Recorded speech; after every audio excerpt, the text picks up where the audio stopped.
Hello Harv, video order stuff, welcome back. Today for you, I'm going to answer the question, what is log? I've made lots of videos about log, specifically about Sony's version called log2 and log3, so it's no surprise that I get the question, what is log, a lot. In this video, I'll break it down in layman's terms, so I'm not going to get super technical or anything. I'll also link to all the other relevant videos I've done on the subject, so you can really get your teeth into it.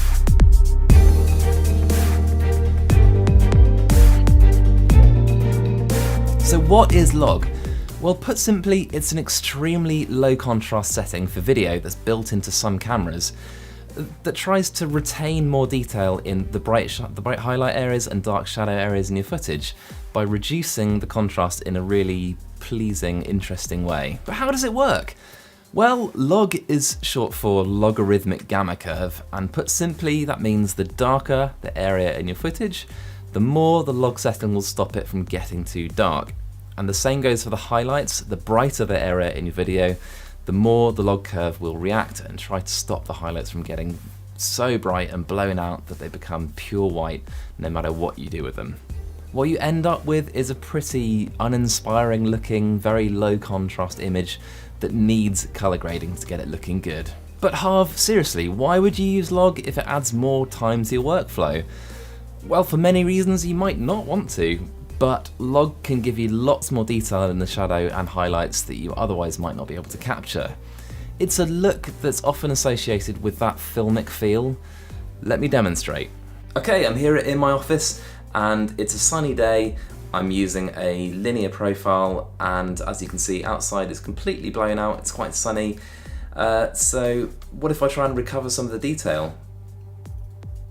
Yeah, it doesn't work. So in that case I'll have to use a lower exposure and try and bring up the shadows on my face. That's the other way I could do this. Let's do it now. And so here we go, I'm again using a linear profile and I've exposed so you can see the background outside. It's kind of exposed almost perfectly, and the result is my skin tones, all of me and the interior of this room are too dark. So if I bring some shadows up, it doesn't look good, does it? So let's switch now to a log profile. So here we are using Sony's log2 and I've exposed somewhere in the middle of what my skin tones should be at and how the exterior should be exposed. I'm trying to meet somewhere in the middle so that I can do something with the highlight areas and something with the shadows and kind of equal it all out and make it look a bit more pleasing. And this is what it looks like. I've done a simple grade, I've added a lookup table, and yeah. Taking a look at these side by side, it's quite obvious that none of these clips are perfect, and really what it needs is internal lighting. The first clip, which is using a standard profile, has massively overexposed highlight areas. The second clip, which is the underexposed standard profile, has really noisy looking shadows. And the third clip, which is the S-Log version, is a bit more balanced but still far from perfect. A nice bit of diffused light in this room would make this shot look really good. Earlier in this video I made reference to log footage and that kind of filmic cinematic aesthetic. So at this point I imagine some of you are thinking, Harv, are you saying that you can't get cinematic looking footage without log? Well, of course I'm not saying that. Take this shot for example, which is shot in the very flat log3 Sony profile, and in this case the profile is so flat and colourless that I can really go wherever I want with the colouring. I really wanted the colour in this video to be steered in the direction of being punchy but interesting because we've got graffiti behind our subjects and I really wanted it just to pop. Of course the other things I did to make it look a little bit more cinematic was to add widescreen bars and I added a little bit of a vignette. So does log make your footage look more cinematic? Well, no, not really, but it does help with things like the colouring and it gives you more dynamic range for sure. After all, the majority of films are shot in some form of log profile. So when should you use log? Well, for me, I like to use it in almost any situation apart from low light. It's a personal preference, but I do prefer the way that it grades. I prefer the way I can manipulate the colours a bit more easily. But the answer, put simply, is in high dynamic range situations. Take this scene for example. This was shot in Cine 1, which is a standard profile, and you can see it's an extremely bright day. Now I'm going to give this a little bit of a tweak just so it looks its best. So I'm going to add some contrast and a tiny bit of saturation, and then we'll see how it compares to a log example.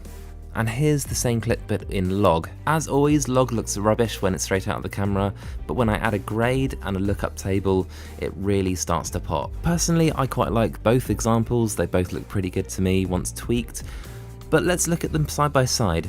Looking at them side by side, the first thing I notice is that I prefer the color from the log example, but that's entirely unfair because I have used a lookup table. In this case, I'm using the phantom lookup tables, which are meant to emulate an ARRI style color palette. If you're interested, I did review these LUTs, which I'll link below as well, and I did manage to get a code for you if you're interested in snapping them up. Zooming into 300%, and actually I was very surprised by what's going on in the standard profiles shadow areas. The standard example on the left shows aliasing in the shadows, which was really surprising, considering I've actually lowered the exposure of the shadow areas, which in theory should make them even cleaner. Looking now at the sky, we can see that the standard example on the left, actually I prefer the natural colour that we've got in the leaves compared to the log version. The other noticeable thing we can see on our log example on the right is that our lookup table is actually keeping the highlight areas much darker than on the standard version. This is a known characteristic of the lookup tables. They're known for having lovely roll off of the highlight areas. But in terms of detail, I mean, they're fairly similar, but I think I can see a little bit more detail in the trees on the log example. You've heard me mention lookup tables a lot in this video so far. They are an essential component to working with log footage. Log footage needs lookup tables to tell it what the contrast curve should be doing and what the colours should look like. Luckily, there's a lot of good ones out there, and you can find them for either not very much money or free. I'll link the video about some of my favourite lookup tables below if you're interested. In the meantime, I'll show you 3 of my absolute favourites from different packs. This is the one I'm using on this video. It's the Phantom LUTs Utopia lookup table. Love it. It's quite nicely accurate but slightly filmic at the same time. This is the Velocore Aspen LUT, which you all know I really love. It gives you a lovely pastel kind of peachy kind of colour, and yeah, it's beautiful. I love it. And finally, this is Triune Films Drive lookup table, and it's super punchy, super saturated, and really nice looking. I've done tutorials about how to grade log footage. If you're interested, I'll link some below for you. So there you go. Putting the answer into words is surprisingly tricky, but if you can do it, then I encourage you to let me know your thoughts in the comment section below. And that's it for now. Thank you so much for hanging out with me today. I've got a large back catalogue of videos about video on this channel, of which YouTube recommends this one for you, and my latest upload will be just below. If you're not already subscribed, then definitely do it. Hit the blob that's just over my shoulder, and until next time, let's help each other out and shoot better video. See you guys. It carries me home. Since I'm alone, my body's holding me.